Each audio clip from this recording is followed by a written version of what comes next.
Bonjour à tous et à toutes, bienvenue sur All That Jazz, le premier podcast français consacré à la comédie musicale. On s'appelle Anna Et Fanny. et aujourd'hui c'est un épisode carte blanche que nous vous présentons, puisque Fanny, tu vas nous faire découvrir une comédie musicale pas forcément très connue en France. Et oui, je vais vous parler de la comédie musicale Sunset Boulevard, donc une comédie musicale qui a été créée en 1991, qui a été composée par le célébrissime compositeur de comédie musicale Andrew Lloyd Webber, avec un livret et des paroles de Don Black et Christopher Hampton. C'est une comédie musicale en fait dont on a déjà parlé plusieurs fois, Mhm. notamment dans notre épisode de Q&A, parce qu'il me semble que je l'avais indiqué parmi mes comédies musicales préférées. Et aujourd'hui, en fait, je voulais revenir un petit peu plus longuement sur l'histoire de cette comédie musicale, ses différentes productions, et aussi vous redire pourquoi elle me plaît tant. Super, alors qu'est-ce que c'est Sunset Boulevard, Fanny? Dis-nous tout. Alors, Sunset Boulevard, on va dire très factuellement, il se trouve que c'est une voie routière de Los Angeles, donc en fait une route, de 39 kilomètres de long et qui relie Hollywood à l'océan Pacifique en passant par Beverly Hills. En fait, c'est un des grands axes touristiques de la ville qui est, tout bordé de villas de vedettes hollywoodiennes. C'est presque devenu une métonymie, pour parler de Hollywood et de l'industrie du cinéma en général. Et surtout, Sunset Boulevard, et ceci explique cela, c'est un film noir de Billy Wilder, un film de 1950. Ouais, qui s'appelle Boulevard du crépuscule en français. Oui, c'est un des, sinon le grand film sur l'histoire du cinéma. Avec Chantons sous la pluie quand même, hein, n'oublie pas Chantons sous la pluie. Tout à fait, en fait, ils font partie de cette même vague, de films métafilmiques du début des années 50, c'est-à-dire ce moment, en fait, où l'industrie du cinéma commence à, revenir sur son histoire. Donc c'est un film, un monument, de l'histoire du cinéma qui a, eu 11 nominations aux Oscars et en a remporté 3, et que l'American Film Institute classe 16e dans le classement des plus grands films américains. Et c'est donc de ce film de Billy Wilder que la comédie musicale d'Andrew Lloyd Webber est adaptée. Alors dis-nous de quoi ça parle Sunset Boulevard?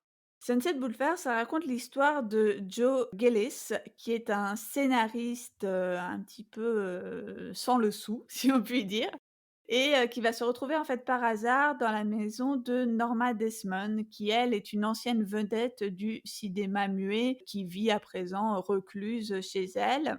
Elle va parvenir à le convaincre de rester à ses côtés pour travailler sur, le scénario d'un film qu'elle a imaginé, et le film qui doit en fait, selon elle, être, celui de son grand retour dans l'industrie du cinéma, son retour triomphal.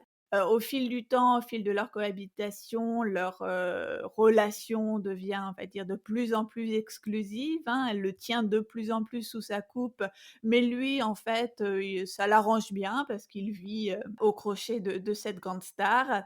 Mais, cette relation est promise à une fin tragique qui est annoncée, en fait, dès le début du film. Oui, tout à fait, un film, vraiment exceptionnel, hein, qu'on vous conseille également. Alors concernant cette adaptation, apparemment c'est un projet enfin disons qu'il y a eu des projets d'adaptation de Sunset Boulevard en comédie musicale, depuis quasiment, juste après la sortie du film, si j'ai bien compris?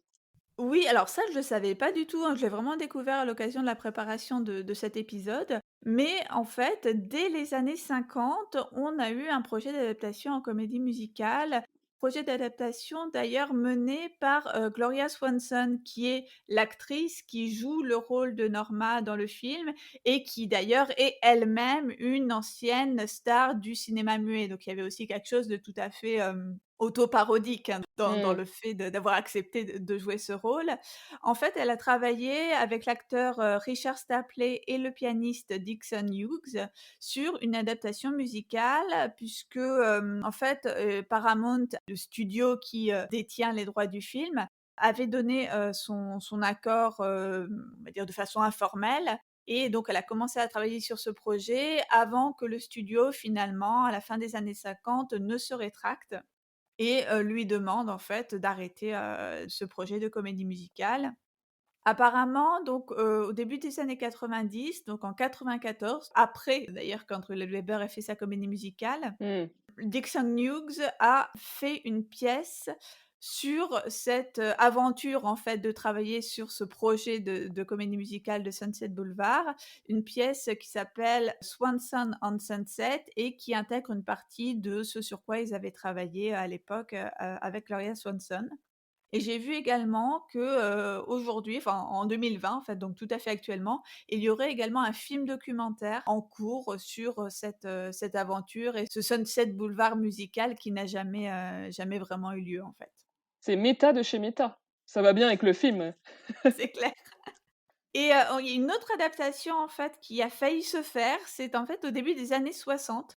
On a en fait, Stephen Sondheim himself qui, s'était frotté à un projet de ce type.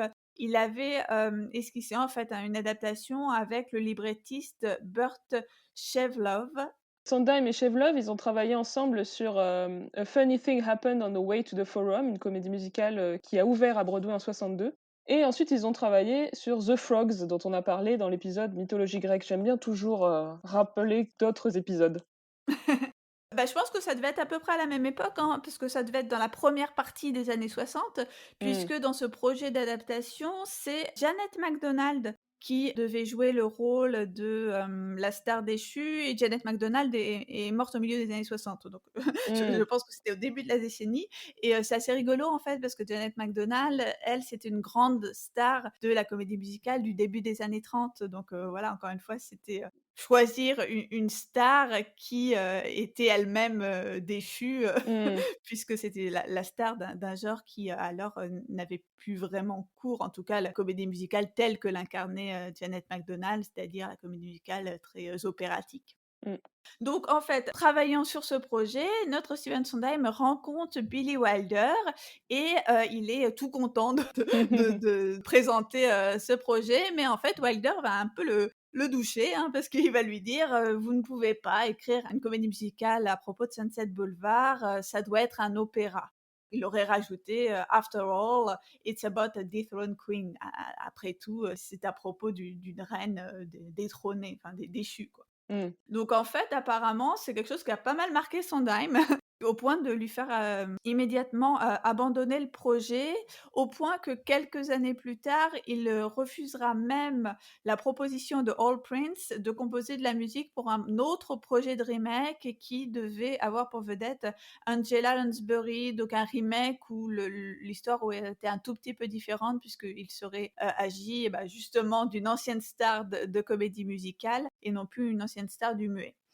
Mais donc Sondheim a refusé puisqu'il s'est souvenu de la remarque de Wilder, selon laquelle Sunset Boulevard ne pouvait donc être une comédie musicale, mais devait être un opéra. C'est fou. C'est fou et bah, après on comprend aussi, Sondheim, hein, il y a aussi l'idée que c'est un tel monument de Oui. l'histoire du cinéma, ce film, que ça peut intimider, même quand on est Steven Sondheim. Et pourtant, bah, il y en a un qui va pas être intimidé, hein, c'est notre Britannique Andrew Lloyd Webber. En fait, il va découvrir le film au début des années 70 et apparemment, il va tout de suite être, assez inspiré par le film. Il va sentir, en fait, le potentiel d'adapter ce film en comédie musicale. Il va commencer à y travailler avant de, se lancer sur d'autres projets et d'y revenir finalement, à peu près 20 ans plus tard, puisque c'est au début des années 90 que le projet va finalement se concrétiser. OK et du coup, dis-nous un peu la place de Sunset Boulevard, dans la carrière d'Andrew Lloyd Webber, ça arrive à peu près à quel moment?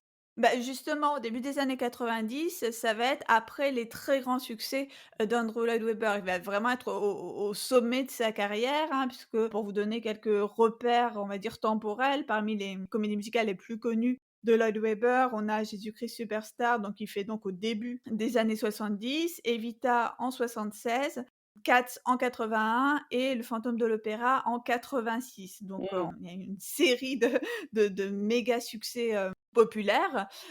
Et donc, à ce moment-là, Andrew Lloyd Webber, c'est un peu, on va dire, l'homme qui transforme en or tout ce qu'il touche. Mmh. Et c'est sans doute pour ça aussi qu'il, réussit à obtenir les droits d'adaptation de la part de Paramount. Alors du coup, apparemment, il y a eu quand même un certain nombre de versions, donc fais-nous un peu l'historique, de Sunset Boulevard. Quand il commence à travailler sur le projet, donc en 91, Andrew Lloyd Webber, il va demander à Amy Powers et Don Black d'écrire des paroles. Donc ça donne une première version, mais une version un petit peu, expérimentale qui va être jouée au festival de Silmonton. J'ai, découvert l'existence de ce festival, encore une fois, à l'occasion de la préparation de cet épisode et le festival de Silmonton, c'est le festival d'Andrew Lloyd Webber himself dans sa maison de D'accord, campagne, voilà. Il a pas mal. acheté un domaine, suite au succès de ses premières pièces et il se sert de ce festival, à la fois pour promouvoir, d'autres œuvres, d'autres, artistes, voilà, des œuvres en création, mais aussi, en fait, tous ces grands succès ont commencé, dans ce festival qui sert aussi à rameuter, en fait, les investisseurs potentiels, même quand le projet n'en est qu'à ses tout débuts. Donc c'est en fait le cas, hein, de Sunset Boulevard lorsqu'il est présenté pour la première fois cette année-là. Mais, je voulais citer cette toute première version parce que en fait, dans cette toute première production, donc la première fois qu'a été joué le rôle de Norma Desmond en comédie musicale, il l'a été par, Rhea Jones, dont on va reparler un tout petit peu tout à l'heure, qui en fait est très jeune pour le rôle puisqu'elle a, seulement 24 ans. Mais c'est Ah elle oui. qui a été la toute première en fait, Norma Desmond. L'année suivante, en 92, donc entre-temps, Andrew Lloyd Webber a, révisé sa copie, si on peut dire et c'est Don Black et Christopher Hampton donc qui ont, revu et réécrit le spectacle et cette fois, il est joué à nouveau et remporte un très grand succès lors du festival avec, pour star, Patti LuPone, celle qui deviendra la première Norma Desmond dans le West End puisque, dès l'année suivante, donc on est cette fois en juillet 93, le spectacle ouvre donc à l'Adelphi, Theatre avec Patti LuPone, donc comme je l'ai dit, dans le rôle de Norma Desmond et Kevin Anderson dans le rôle de Joe Gillis. Alors j'ai vu qu'à la mise en scène, c'était Trevor Nunn, donc le metteur en scène de Cats et des Misérables. D'ailleurs, j'ai vu plusieurs fois que Sunset Boulevard revenait, dans les listes, on va dire, des méga musicals, cette fameuse catégorie de comédie musicale qui a commencé à émerger dans les années 80, c'est-à-dire les grosses productions, les blockbusters de la comédie musicale. On en a un peu parlé dans notre épisode sur Les Misérables.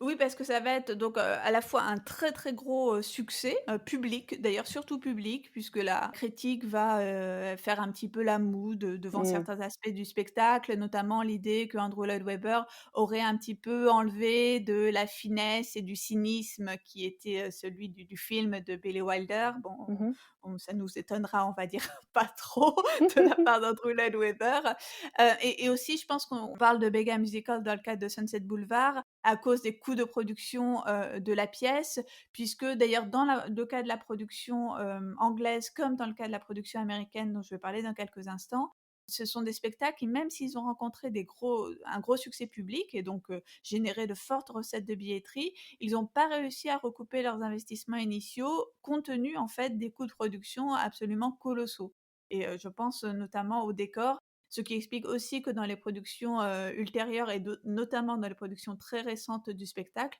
on ait fait le choix d'aller au contraire sur des, formats plus réduits. Parce que j'ai Mmh. pas pu voir d'ailleurs de photos de ce qu'était la production originelle, de Sunset Boulevard, mais apparemment c'était colossal. Donc D'accord. ça m'a un peu intriguée, je t'avoue, mais j'ai pas trouvé de photos. Donc ça, c'était pour la version, britannique, donc la version de 93. Mais, ce qui est assez atypique, c'est que très, très vite, il y a une version américaine qui a, vu le jour. Enfin, je dis ce qui est atypique, c'est souvent, hein, dans le cas de succès, londoniens que le spectacle, comme on dit, transfère à Broadway. Mais là, c'est vraiment, juste après, en fait, que la Mmh. production américaine, s'est faite. D'ailleurs, non pas d'abord à Broadway, mais d'abord, en fait, à Los Angeles. Donc c'est en octobre 93 que, la production de Los Angeles ouvre, une version encore une fois retravaillée, avec une chanson, supplémentaire ajoutée, la chanson Every Movie's a Circus et globalement en fait une intrigue un petit peu resserrée et aussi un autre cast avec donc dans le rôle de Norma Glenn Close et dans le rôle de Joe Allen Campbell. C'est, une production qui va être, beaucoup mieux reçue par la critique et au point que d'ailleurs en avril 94, la production, du West End va fermer ses portes pendant 3 semaines pour intégrer les changements qui ont été ceux de la version américaine. Donc D'accord. on c'est finalement la dernière version, improved qui va être jouée simultanément aux États-Unis et en Angleterre, puisque donc après ce premier run, comme on dit, à Los Angeles, le spectacle va aller à Broadway, va ouvrir à Broadway en novembre 94 et c'est à ce moment-là où Patti LuPone va être absolument furieuse parce qu'on lui avait promis d'avoir, le rôle, si jamais la pièce allait à Broadway, mais ça n'a pas été le cas. Ah! Donc, elle a été, virée de Sunset Boulevard et ça a été le début, en fait, d'un big feud entre Patty et Andrew, au point d'ailleurs qu'elle recevra des dommages et intérêts à hauteur de 1 million de dollars. Waouh! Et apparemment, avec ce 1 million de dollars, elle s'est acheté une piscine et elle a surnommé cette piscine-là Andrew Lloyd Webber Pool. Pour voilà, chaque fois qu'elle se baigne, elle repense au fait qu'elle a été virée de Sunset Boulevard et elle se dit que c'est la meilleure chose qui lui est arrivée. Pour moi, j'avais lu que ce feud s'était éteint très récemment puisqu'ils avaient finalement, ils étaient réapparus publiquement à un événement ensemble, et voilà, elle avait dit: «Bon, bah, voilà, c'est du passé» et tout ça. Mais j'ai vu ça d'un article qui datait de 2018 et Anna, tu m'as trouvé un article qui datait de 2019 où apparemment ils se seraient encore insultés. Donc en fait, ce feud, ne s'éteint toujours pas des décennies plus tard. Mais oui, apparemment, donc j'ai lu dans ces fameuses interviews qu'en 2019, elle l'a traité de, je cite, de «sad sack», donc en gros, ça veut dire de pauvre type, quoi, dans un interview parce qu'en fait, donc après cette première réconciliation, apparemment dans ses mémoires, Andrew Lloyd Webber a critiqué Patti LuPone, et critique notamment sa performance dans Evita, donc elle a très mal pris et maintenant apparemment ils sont à nouveau en conflit. Oh là là! Et oui, parce que bon, bah, la production de Broadway, c'est une production qui a remporté beaucoup de succès. J'avais, lu aussi que c'était, la production en termes de si on essaie de lister tous les records, c'était la production dont les tickets s'étaient le plus vite vendus. Pas mal. Genre dans l'histoire, parce que ça a été tellement attendu, donc ça m'a assez étonnée et donc, en tout cas, c'est une production qui a remporté, de nombreux, Tony Awards, 7 Tony Awards, dont celui du meilleur musical et celui de la meilleure actrice pour Glenn Close. Mais alors il y a un petit bémol, qui est à préciser, hein, c'était que cette année, 95 donc, était une année où apparemment il y avait très peu de compétition, voire aucune dans certaines des catégories où Sunset Boulevard était cité. Ah, c'est fou ça! Et ça, j'ai pas compris pourquoi, en fait. J'ai regardé le résumé de de la cérémonie. J'ai pas compris pourquoi il y avait aussi peu de nominés. Peut-être qu'il y avait très, très peu de nouvelles productions, Ouais, c'est ça. j'imagine, Mmh, ça sans doit être doute, ça. ouais. Donc, ça a été historiquement le cas, même avant le covid, finalement. Oui, oui, parce que c'est vrai que ça fait penser à cette année où il y a des catégories improbables, où il y a juste un seul nommé et cetera. Mais c'est vrai que c'était peut-être une période de Broadway où c'était pas, la grosse vague des méga musicals était passée et il y avait pas eu encore, le renouveau rock avec Rent et cetera, donc peut-être que c'était Ouais, un passage à vide de Broadway, ouais, c'est fou. intéressant. Bon, toujours est-il que donc, Sunset a été du succès à sa création, qu'on a ensuite, eu un certain nombre de productions internationales. Ça aussi, j'étais assez surprise de le découvrir. Je pensais pas en fait, tu vois, que Ah ouais, c'était, parce que pour moi, c'était tellement, américain parce que lié au film. Mais en fait, on a des productions allemandes, canadiennes, australiennes, néerlandaises, suédoises, sud-africaines, tchèques et espagnoles de pas mal, Sunset Boulevard. Et oui. Et parmi les plus récentes productions, on peut citer, celle, belge qui a eu lieu au festival Bruxellon en 2018 et donc une première production en fait en français donc de Sunset Boulevard. cool, Parmi les, revivals récents, on peut, citer en fait un revival qui a eu lieu en fait, d'abord à Londres puis à Broadway en 2016 puis 2017, pendant lequel donc Glenn Close a repris son rôle de Norma Desmond 20 ans plus tard. comme je le disais, d'abord à Londres pour un run très, très limité de quelques semaines, puis à Broadway d'ailleurs pour là encore un laps de temps assez court et ça a été un très gros succès. Alors il me semble, Fanny, que tu as vu cette version à Londres. Mais il s'est passé quelque chose le soir où tu y étais, raconte-nous. Et oui, alors je pense que j'ai déjà raconté cette anecdote, mais j'y retourne. En fait, donc voilà, moi je connaissais le film Sunset Boulevard, bien sûr, depuis longtemps. J'avais découvert entre-temps la comédie musicale Sunset Boulevard que j'ai beaucoup appréciée. Et là, je vois à Londres que Glenn Close va reprendre son rôle. Alors voilà, j'étais toute excitée, j'ai pris tout de suite mes billets, ma place de théâtre, mes billets d'Eurostar, planifié mon week-end, voilà, très, très, très contente.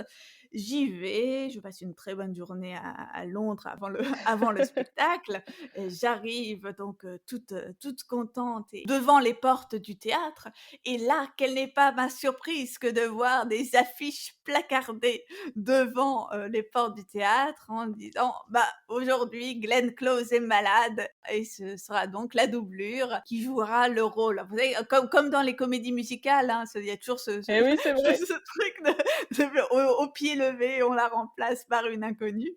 Donc moi j'étais très triste, hein, et j'étais évidemment pas la seule puisque c'était un spectacle qui était, marketé sur le nom de Glenn Close. C'est de toute façon un spectacle qui repose essentiellement sur, l'interprète du rôle de Mmh. Norma Desmond, hein. C'est le on va pas se leurrer, les autres rôles ont relativement, Mmh. peu d'intérêt et là, bah, tout le monde venait pour Glenn Close.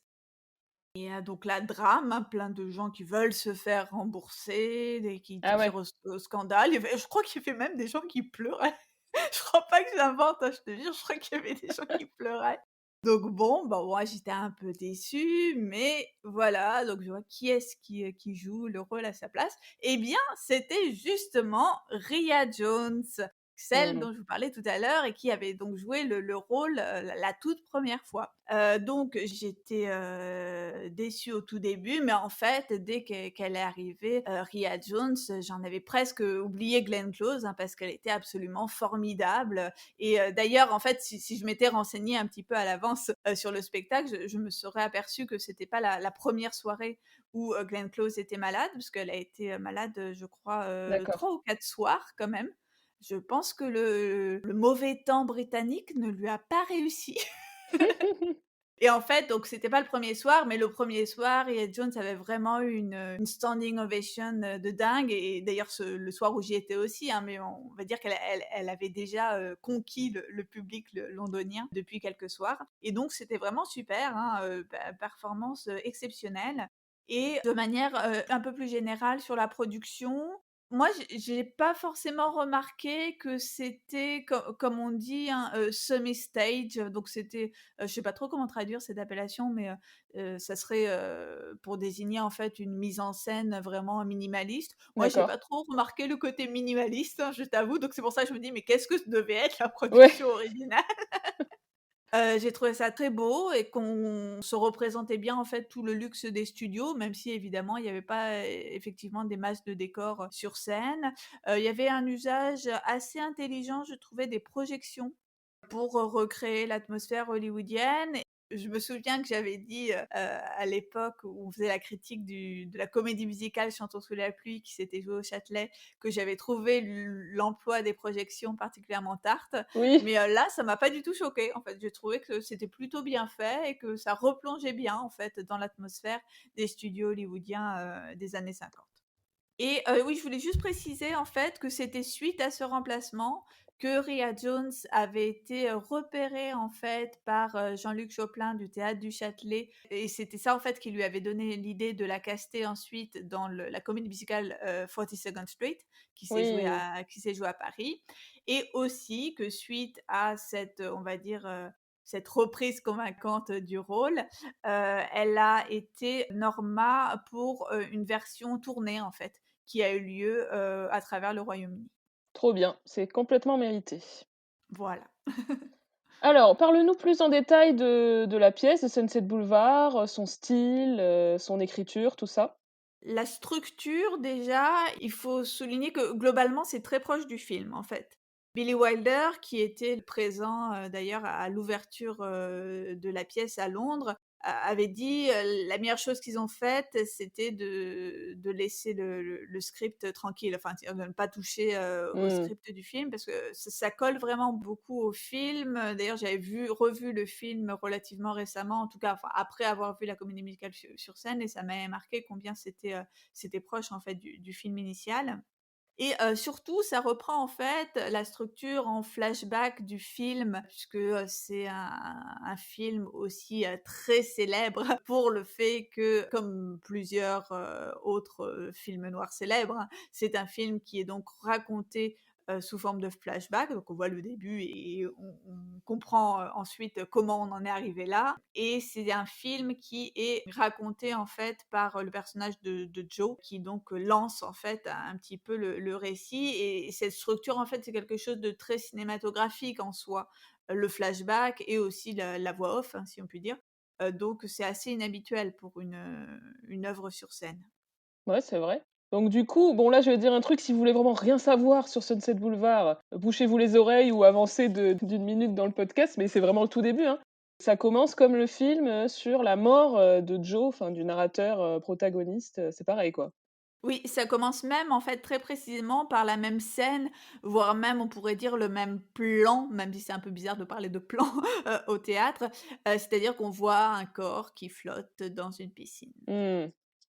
Si on parle un petit peu plus en avant de la façon dont le récit est articulé, c'est une comédie musicale qui est pas, sung through à proprement parler, mais qui l'est presque en fait, au sens où D'accord. on a de très nombreuses chansons et que les parties théâtrales qui sont entre les morceaux sont relativement courtes.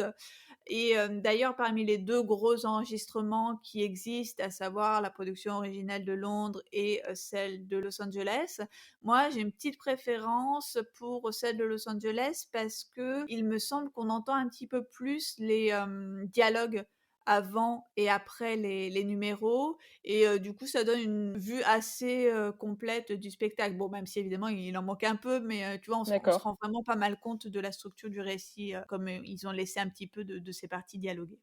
On peut noter aussi que c'est une comédie musicale qui est très peu dansée, comme, plusieurs des comédies, musicales d'Andrew Lloyd Webber à la grosse exception de Cats, hein, on va dire, mais Ouais. comme Fantôme, c'est relativement, assez peu dansé, à l'exception de quelques scènes de foule, en fait, on va dire.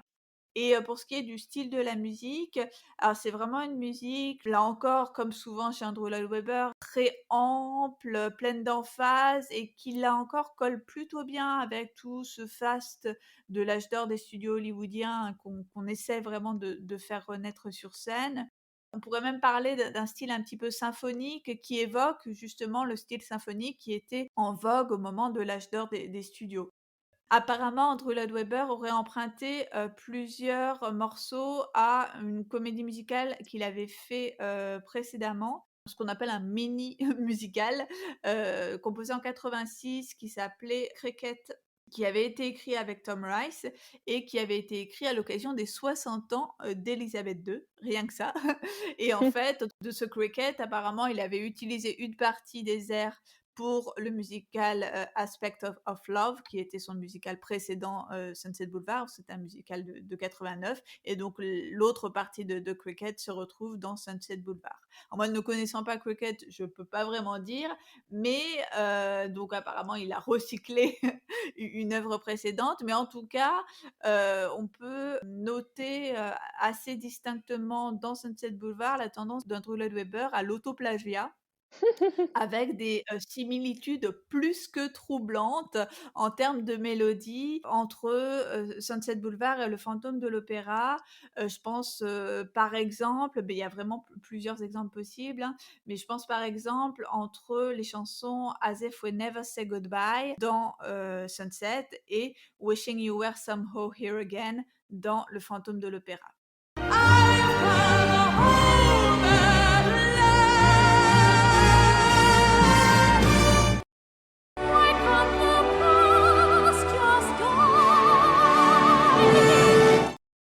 Alors justement, penchons-nous sur les chansons de cette comédie musicale. On va pas toutes les citer évidemment, mais les chansons les plus marquantes. Oui, là, j'ai très arbitrairement décidé de parler rapidement des quelques chansons que j'aime particulièrement, parce que comme je le disais, il y en a pas mal. Bon, après elles sont pas toutes aussi, remarquables, on va dire. Alors la 1re que je voulais, évoquer, c'est la chanson «Let's Have Lunch». En fait, c'est la première chanson, le premier numéro après l'ouverture et c'est une sorte d'immersion, in medias res, donc vraiment au milieu de l'action, dans l'univers des studios. En fait, on voit, Joe en train de galérer dans l'effervescence des studios pour trouver, le bon interlocuteur pour, avoir du boulot et aussi se faire payer, les boulots précédemment réalisés. C'est une chanson qui est, mi-chantée, mi-parlée chantée avec, pas mal de contrepoints au sens où donc chaque personnage va chanter sa mélodie pour, retranscrire en fait toute cette, atmosphère, comme je disais, très, très effervescente, une sorte d'effet ruche en fait, des studios dans laquelle chacun va qu'à ses occupations. Et on a une musique aussi aux accents et rythmes très, jazz qui, là encore, nous plonge bien immédiatement dans l'atmosphère de l'époque. Alors, autre chanson dont tu voulais parler, c'est «With One Look», une chanson que je t'ai entendue chanter plusieurs fois, Fanny. Oui, tout à fait, parce que c'est une chanson que j'aime vraiment beaucoup, beaucoup. C'est la première grande chanson de Norma, c'est la chanson qui présente, le personnage et donc dans cette chanson, elle évoque, sa carrière en tant que star du cinéma muet. Alors, un petit peu, auparavant, juste avant la chanson, lorsque, Norma rencontre pour la première fois Joe, elle, exprime son dédain des films, parlants, hein, parce que lui dit: «Ah mais vous êtes Norma Desmond, you used to be big», enfin, Mmh. vous étiez une grande star et elle répond cette réplique, fameuse: «I am big, it's the movies that got small». C'est les films qui sont devenus petits. Donc, dans cette chanson, donc With One Look, elle va faire l'éloge en fait du cinéma muet et de cette capacité à provoquer des émotions chez les spectateurs par le seul pouvoir de son regard, hein, With, One Look. C'est une chanson en fait, très lancinante comme, également d'ailleurs l'autre grande chanson de Norma, dont je parlerai tout à l'heure, As If We Never Say Goodbye. Dans ces chansons, ce qui va être primordial pour la star qui les interprète, c'est, de, combattre en fait la monotonie de ces phrases extrêmement, lancinantes Mmh. et de montrer en fait toute la majesté, du personnage en étant à la fois très grandiose, mais pas non plus grotesque. C'est un petit peu, je trouve, la limite, hein, de ce personnage ou en tout cas le danger quand on interprète Norma, c'est, d'être, pathétique, mais pas grotesque. Parce que c'est un personnage qui est très digne. On doit comprendre en fait qu'elle est une star extraordinaire, qui a tout perdu, mais qui a sa fierté et qui cultive en fait le souvenir de sa gloire passée. Donc je pense que c'est facile de sombrer dans quelque chose d'un peu ridicule, si on en fait vraiment trop dans le style: «Je mime la star du cinéma muet». Je sais pas si tu vois ce que je veux dire? Tout à fait. Autre chanson dont je voulais parler, c'est la chanson «The Lady's Paying». C'est le moment, en fait, où Norma a dépêché les meilleurs, tailleurs pour, relooker Joe à l'occasion de son anniversaire. C'est un numéro très enlevé, très parlé-chanté, assez léger, donc il détonne aussi avec, pas mal, des Mmh. autres numéros, de la pièce. C'est un numéro aussi assez, cinématographique au sens où, voilà, c'est des échanges rapides entre personnages, un petit peu comme, Let's Have Lunch d'ailleurs. On est, dans quelque chose de très enlevé, hein, comme je disais tout à l'heure et on comprend aussi, j'aime bien aussi ce numéro parce que c'est là vraiment qu'on comprend que Joe, ben, il en profite, carrément de la situation, hein. Qu'il est assez, clairement devenu le gigolo de Norma. Voilà, c'est, avoué, sans demi-mot, on va dire, dans cette chanson. Alors ensuite, la chanson titre, «Sunset Boulevard» donc. Oui, je voulais juste la signaler parce que c'est le grand numéro du premier rôle masculin, mais en vrai, c'est une chanson qui, je trouve, a pas beaucoup d'intérêt, mais sinon peut-être qu'on pourrait dire qu'elle est notable dans la platitude de ses paroles et notamment les les rimes riches faites du même mot qui est répété à chaque, fin de verbe, parce qu'on a Sunset Boulevard, ta ta ta boulevard, enfin un truc Et qui est le parolier de Ah oui, oui, c'est pas Andrew. À chaque fois, j'accable Andrew, mais ce n'est pas Andrew, c'est, Don Black et Christopher Hampton, mais voilà. je ne sais pas, lequel des 2 est responsable de ces rimes. Pour terminer, tu voulais parler de la chanson qui est clairement la plus célèbre de ce show, c'est As If We Never Said Goodbye. Oui, c'est le numéro du grand retour de Norma au studio, puisqu'en fait, suite à un malentendu malencontreux, on va dire, elle croit que Cécile B. 2000 la rappelle pour son projet de film. En fait, c'est pour toute autre chose qu'il l'a fait venir au studio. Mais donc elle revient, en étant dans son esprit une reine, triomphante, hein. Enfin, on voit surtout, en fait, le déni de réalité dans lequel est le personnage, puisqu'elle n'est, pas reconnue, par grand monde, parce que d'ailleurs lorsqu'elle veut passer les fameuses portes iconiques du studio Paramount, le portier au début ne la reconnaît pas puisque c'est une jeune recrue et donc elle fait appeler un ancien portier, qui, lui, la connaît en Mmh. disant: «Mais dites à votre jeune collègue que sans moi, il n'y aurait pas de studio Paramount». Là encore, c'est une réplique hyper connue du film et une réplique que j'adore.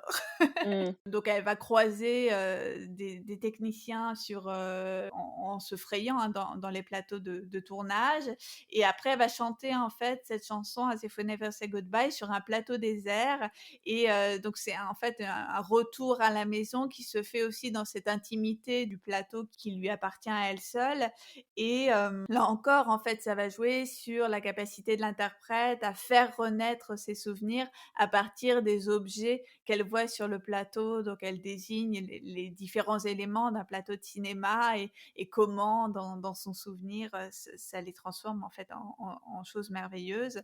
Là encore, un numéro très lancinant. Donc, on doit combattre la répétition de mêmes phrases longues sur la même mélodie et un numéro aussi très émouvant. Je voulais juste mentionner que cette chanson était chantée par Kurt dans Glee, dans la saison 2, l'épisode Mmh, 18. C'est justement un moment où Kurt revient donc au lycée McKinley après avoir passé quelque temps dans un autre lycée. Donc il y a cette même idée de retour à ce qu'on a connu et on a Kurt qui déambule, dans le lycée, l'auditorium, les couloirs, la salle de répétition et cetera. C'est un moment plutôt joli. et plutôt touchant aussi, hein, qui joue complètement sur, la même veine nostalgique, en fait, Ouais. de cette chanson.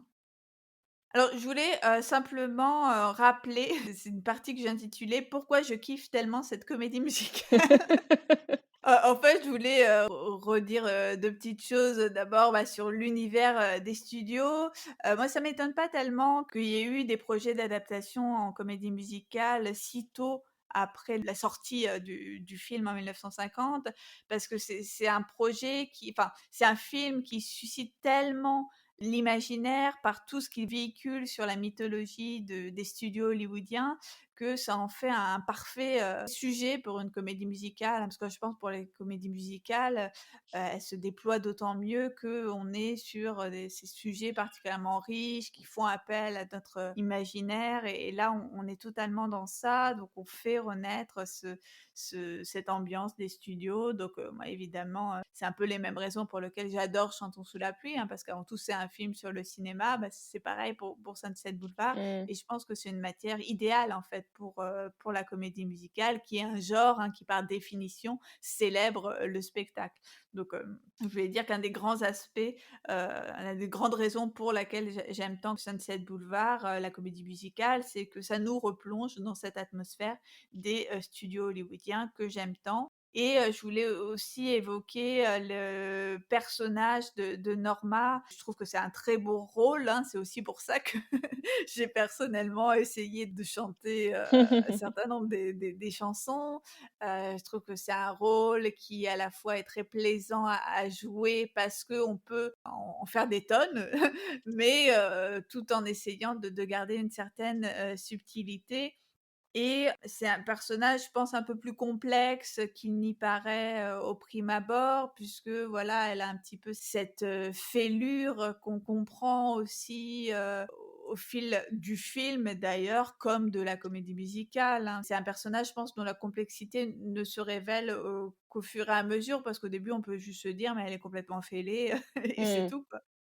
Je voulais, dire un mot aussi des interprétations, de Glenn Close et de Patti LuPone.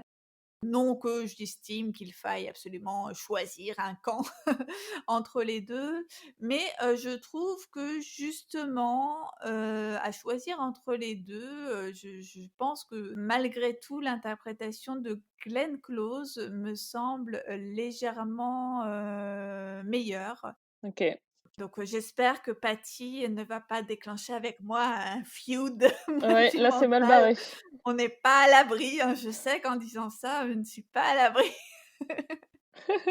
Parce qu'en fait, je trouve que ça se voit notamment dans As If We Never Say Goodbye.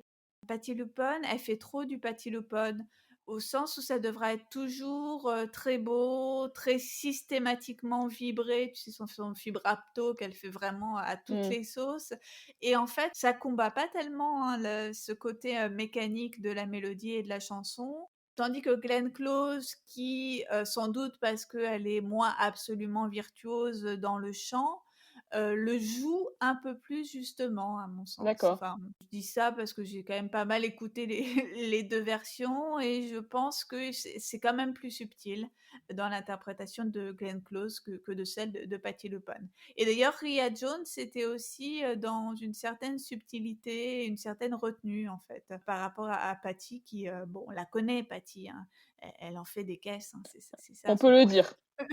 C'est pour ça qu'on l'aime, hein, c'est sûr, mais C'est aussi pour ça qu'on l'aime.